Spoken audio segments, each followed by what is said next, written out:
એવું ભાઈ ઈ મને ના આવડે ભાભી. ગ્રેવી થાય છે, બને છે જોરદાર. કેટલું મોંઘું છે અમદાવાદ ની. હવે મૂકવાના છે બટેટાનું શાક. Welcome back to the my new mini vlog. કેમ છો તમે બધા? મજામાં જ છો? તો ભાઈ અત્યારે અમદાવાદ ની અંદર જો કઈક આવો માહોલ છે. વાગી ગયા છે 6-7 જેવું વાગી ગયા છે. અને હવે આપણે બનાવવાનું છે આમાં ભાત અને આ છે તુરની દાળ. એને બેને બાફવા મૂકવાની છે આપણે. તો આની અંદર આપણે નવો મુઠ્ઠી જેટલા ભાત નાખી દીધા છે અને આયા મૂકી દીધું પાણી. આને કરવાનું છે ગરમ હવે. અને આ છે તુવેરની દાળ, એને પણ બાફવા મૂકવાનું છે કુકરની અંદર. તો આપણે પેલા કુકર મૂકી દઈએ અહીંયા. કુકર આપણું મૂકી દીધું અહીંયા. હવે આને બાફવા મૂકી દઈએ, થોડુંક પલાળી ધોઈ બોઈ. તો ચલો ફાઇનલી આપણે છે ને ભાત થાય બાફવા મૂકી દીધા છે. તો બાફવાનું ચાલુ છે, દાળ બાફવાની ચાલુ છે. તો હવે એક સિસોટી નથી થઈ હજી, ક્યારને મૂકી દીધા છે.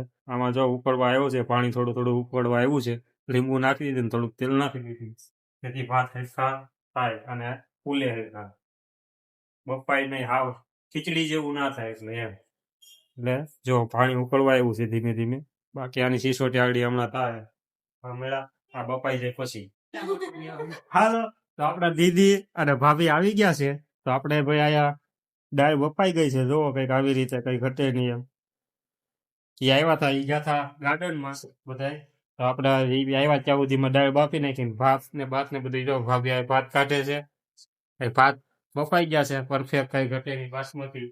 હવે થોડાક આપણે ડુંગળી ને એવું સુધારવાનું તો એ સુધારી નાખી. દીદી બે ગયા લણ ખોલવા.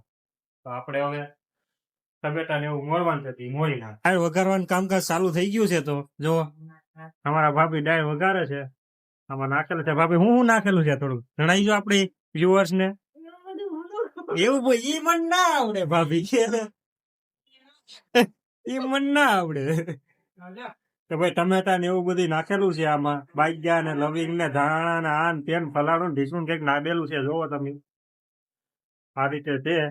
બાકી આયા આપણે રોટલી બને છે. રવિભાઈ આયા ધાણા ને એ બધી કટિંગ કરે છે. નીતિનભાઈ ધાણા જોવો. આ બકાલુભાઈ કેટલા ના એવું બધી થઈને, કેટલું મોંઘું છે અમદાવાદ ની.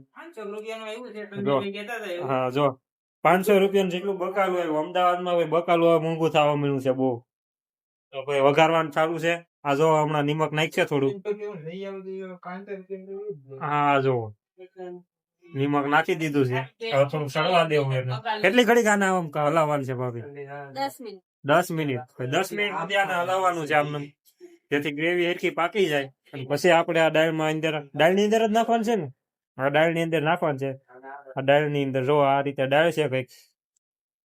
હવે આપણે ભાણુભા આવી ગયા છે. એ ભાણુભા જોવા કહી દો હાય. જો ઈ ટમેટું ખાય છે, જોવા ટમેટાનો ફેવરેટ શોખીન જીવડો છે અમારે. જોવા હાલો તો જો એ હર્ષિત જો અહીંયા સડે છે આ રીતે કઈક. હવે ગ્રેવી થાય છે, બને છે જોરદાર. બને પછી કેવી હવે તમને કેવી બને. હાલો ભાઈ, તો આ દાળ છે ને હવે આપણે આ તપેલી ની અંદર નાખવાની છે. તો વઘાર થઈ ગયો છે તૈયાર. ને જો આ રીતે હવે આડી દાળ નાખવાની છે. જો એ ગઈ, જો આ દાળ નાખી દીધી વઘાર ની અંદર. તો મસ્ત, કઈ ઘટે નહીં એવી છે. થોડીક હલાવવાનું છે, આપણે હલાવી નાખી.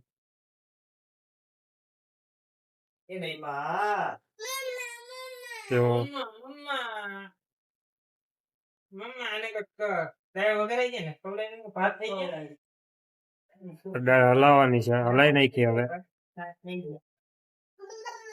પાણી નાખી દીધું છે.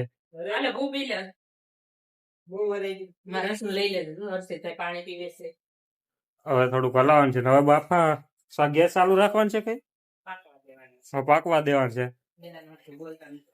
હા, અમારા ભાભી હજી બોલતા નથી આવડતું, સ્ટાર્ટિંગ છે હજી. શીખવાડી દેવાનું છે બધાને લોગિંગ કરતા જિંદગીમાં. આ બટેટા ને બધું આપણે મોડી નાખ્યું છે. જો દાળ હજી થોડીક પાણી ને એવું નાખવાનું છે. ને આપડા હર્ષિતભાઈ ભૂખા થઈ ગયા છે બહુ.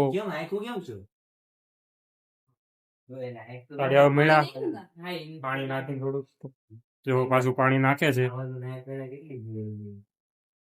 પછી કાંઈ ઘટે ને એવી દાળ થઈ જશે. પછી આપણે જમવા બેસી જવાનું છે. તો હવે મૂકવાના છે બટેટાનું શાક. તો આપણે મોડાઈ ગયા છે બટેટા. આ છે બધો મસાલો, અને હવે દીદી શાક બનાવે છે. એક સાઈડ આપણે છે અહીંયા જો દાળ બને છે અને એક સુલે હજી શાક બનાવવાનું છે. તો આ જો બધે મસાલો નાખે છે. આ બોલતા જાય દીદી આગળ. રાઈ જીરું પછી હવે નાખવાના છે બટેટા. જો બધો મસાલો નાખી દીધો છે. અને હવે ધીમે ધીમે બટેટા નાખવાનું ચાલુ કરવાનું છે. આગળ થોડુંક તેલ આવી જાય એટલે તો તેલ આવી જ ગયું છે આમ જોવો તો આગળ હવે નાખી દઈ બટેટા. પાકું રેવાય આમાં તેલનો સાટો ઉડી જાય તો જિંદગી ભર હપ્તો થઈ જાય મોઢા ઉપર. એટલે આગું રેવાય આનથી. જોવો હા બટેટા નાખી દીધા. હવે થોડુંક ચડવા દેવું એને થોડી બટેટા નાખીને પછી મસાલા ગ્રેવી બેવી નાખીને બધું પાછું બનાવીશું શાક જોરદાર કઈ ઘટે નહીં એવો. તો જો હવે શાક હલાવે છે દીદીની. નિમક બીમક નાખી દઈ ચડવા દઈ કઈક મસ્ત રીતે. જુઓ અહીંયા છે બટેટાનું શાક. પછી અહીંયા છે દાળ મસ્ત કઈ ઘટે નહીં એવી. જુઓ ભાત છે, પછી મઠ્ઠો છે, ડુંગળી છે, પાપડ છે, પછી રોટલી છે. ને બધા ભાઈઓ ને આપડા બધા છીએ પટેલ જીજુ ને બધા નીતિનભાઈ ને દીદી ને ભાભી ને બધા છીએ. હવે થોડોક જમવાની તૈયારી કરી છે એટલે આપી દે પછી આપણે બે જઈએ જમવા. તો હવે જમવા બધા શાક બાક બધું અપાઈ ગયું છે. ભાઈએ સોળી નાખ્યું છે. આ બધા બે ગયા છે જમવા. રવિભાઈ ભાભી એક તો અમારે જો આમ સંજય જીજુ થોડુંક મોટું દેખાડો. હા તો એ બે ગયા છે. દીદી બે ગયા છે. મયંક નીતિનભાઈ બે ગયા છે જમવા. હાલો હવે જમી લઈ બધા. હાલો પણ તમે પણ જમવા. મસ્ત છે જમવાનું. તારક મહેતા જોતા જોતા હવે ખાઈ જઈ બધા. હાલો બધા જમવા.